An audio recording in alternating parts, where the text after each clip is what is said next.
Don't speak ill of anyone or of a negative person. He was homeless. This man put up a sign on the side of the road. His hot dogs were wonderful. He stood and cried out, "Buy a hot dog, mister," and people bought his hot dogs. He increased his meat and bun orders, and he bought a bigger stove, and sales were going through the roof. He increased, he made enough money to put his son through college from his hot dog stand. Unfortunately, the son came home from college as an educator. Avoid them if you can, if it's possible. Avoid them and be careful. Evaluate your thoughts. When I was a little boy, my grandmother used to make homemade biscuits. And maybe some of you still do it. Or it's a lot of work. It's a process. But she would make homemade biscuits, and she had this sifter. And she would take her flour and pour in that sifter, and she would crank that sifter, and the flour would fall out the bottom. And I would say, "Grandma, what are you doing?" She said, "I might have been getting the bugs out of it. I don't know." In our mind that don't need to be there.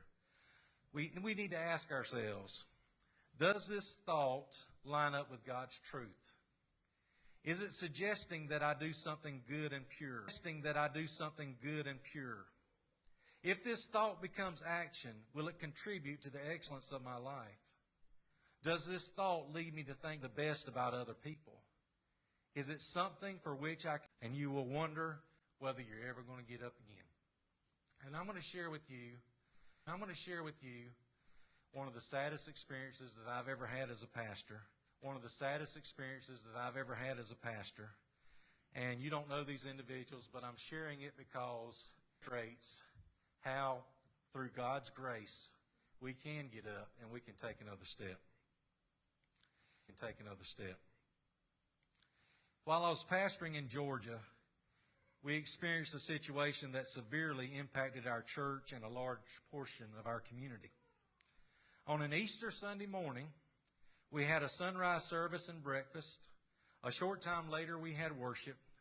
The music was great. The atmosphere was worshipful. I preached a message entitled "More Than Conquerors." The day just went about as well as it could have. I was on a son of one of our deacons, and the grandson of another deacon laid in wait for a very prominent man in the community to take the man's life. When the man stepped outside of his home, he shot him at a distance. Never any indications that he was capable of anything like this before. And yet I stood holding the phone, talking with a father who needed my help. I hung up the phone and I told Lisa that I needed to make a visit for God to give me something to say that would comfort this family, because I'd never dealt with anything exactly like that before.